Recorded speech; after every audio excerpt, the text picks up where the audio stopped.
This video will explain how to open your Master Lock fire safe using a dial lock with a right-left-right sequence.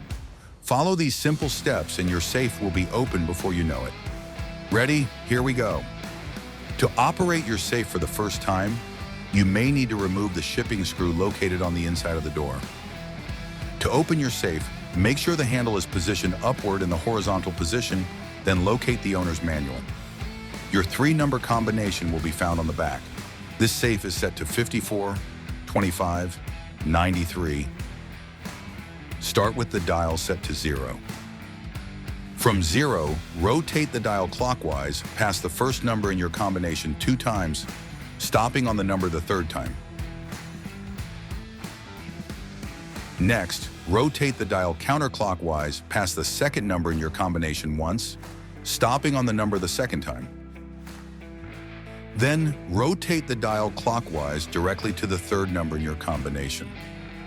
Rotate the handle downward to the 7 o'clock position and open the door.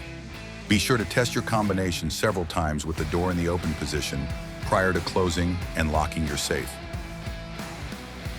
To lock your safe, close the door, pull the handle upward to the horizontal position, and rotate the dial clockwise at least 2 times to scramble the combination. For additional how-to videos, please visit masterlock.com.